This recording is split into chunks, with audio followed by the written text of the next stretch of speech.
একঘেয়েমি মাছ মাংস খেয়ে যদি বোর ফিল করেন তাহলে কিন্তু সয়াবিনের এই রেসিপিটা ট্রাই করতে পারেন। হ্যালো এভরিওয়ান, আসসালামু আলাইকুম। আজকে আমি আপনাদের সাথে শেয়ার করব অসম্ভব মজাদার একটা সয়াবিনের রেসিপি। আপনার সামনে যতই মাছ মাংস থাকুক না কেন, সয়াবিনের এই রেসিপিটা পেলে আপনি কিন্তু মাছ মাংস রেখেই সয়াবিনের তরকারি বা রেসিপিটা দিয়ে খেয়ে নিতে পারবেন। সয়াবিনের রেসিপিটা তৈরি করার জন্য এখানে আমি নিয়ে নিয়েছি 1 কাপ পরিমাণ সয়াবিনগুলোকে এখন আমি কুসুম গরম পানি দিয়ে 10 মিনিটের জন্য ভিজিয়ে রাখবো। সয়াবিনের নিজস্ব একটা গন্ধ থাকে, তো এর জন্য কিন্তু এই গন্ধটা দূর করার জন্য একটু কুসুম গরম পানিতে 10 মিনিট ভিজিয়ে রাখলে গন্ধটা চলে যায়। 10 মিনিটের জন্য ঢাকনা দিয়ে দিচ্ছি। তো 10 মিনিট পর দেখতেই পাচ্ছেন সয়াবিনগুলো একদম ফুলে গেছে। তো এখন এই সয়াবিনগুলো আমি একটু হাত দিয়ে চেপে চেপে উঠিয়ে নিব। তো হাত দিয়ে চেপে চেপে ওঠানোর আগে কিন্তু 2 থেকে 3টা ধোয়া দিয়ে নিব, মানে ভালো পানি দিয়ে ধুয়ে নিব। তো আমি চেপে চেপে নিয়ে নিয়েছি। এখন হচ্ছে চলে যাচ্ছি রান্নায়। রান্নার জন্য প্রথমেই হচ্ছে এখানে আমি একটা প্যান বসিয়ে দিয়েছি আর 1 টেবিল চামচ পরিমাণ তেল দিয়ে দিয়েছি, সামান্য পরিমাণ লবণ আর দিয়ে দিয়েছি সামান্য পরিমাণ হলুদ গুঁড়া। এখন লবণ হলুদটা তেলের মধ্যে একটু নেড়ে চেড়ে দিয়ে দিচ্ছি 2টা আলুগুলোকে একটু মাংসের সাইজ করে কেটে নিয়েছি, যেমন করে আমরা মাংস রান্নায় আলুটা দেই। তারপরে ভেজে নিচ্ছি 3 থেকে 4 মিনিট আলুটাকে ভেজে তারপরে আমি দিয়ে দিচ্ছি সয়াবিনগুলোকে আমি আরও 3-4 মিনিটের মতো চুলার আঁচটা লো আঁচে রেখে ভেজে নিব আলুর সাথে। আপনারা চাইলে আগে আলুটাকে ভেজে নামিয়ে তারপরে আবার আলাদা করে সয়াবিনটাকে ভাজতে পারেন, তবে আমি কাজটাকে সহজ করার জন্য একবারেই আলু আর সয়াবিনটাকে ভেজে নিচ্ছি।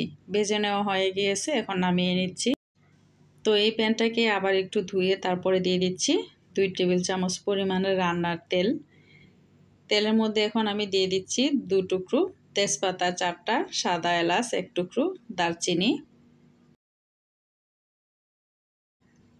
তারপরে দিয়ে দিচ্ছি আমি 1/2 কাপ পরিমাণ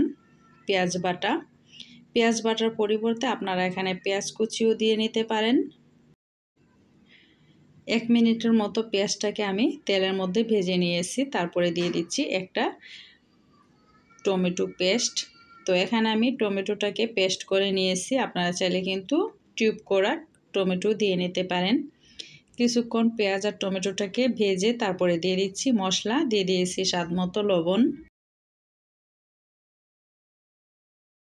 এখন দিয়ে দিচ্ছি 1/2 চা চামচ পরিমাণ লাল মরিচের গুঁড়া, দিয়ে দিব আমি 1/2 চা চামচ পরিমাণ হলুদ গুঁড়া, দিয়ে দিচ্ছি 1 চা চামচ ধনিয়ার গুঁড়া, দিয়ে দিচ্ছি 1/2 চা চামচ টালা জিরার গুঁড়া। ঝালের পরিমাণটা কম বেশি করে আপনি দিয়ে নিতে পারেন। এখন আমি সবগুলো মশলা একসাথে কষিয়ে নিব। তো এখানে হচ্ছে আমি আদা রসুনটা দিতে ভুলে গিয়েছি। তো এখন আমি দিয়ে দিচ্ছি 1 চা চামচ পরিমাণ আদা বাটা আর 1 চা চামচ রসুন বাটা। তো যেহেতু একসাথেই আমার আদা রসুনটা বাটা ছিল, আমি চা চামচের 2 চা চামচ দিয়ে দিয়েছি। দিয়ে এখন আমি সবগুলো মশলা ভালো করে কষিয়ে নিব। আর মশলাটা কষানোর সময় আমি একটু সময় নিয়ে চুলার আঁচটা একদম লো ফ্লেমে রেখে আমি কষিয়ে নিচ্ছি।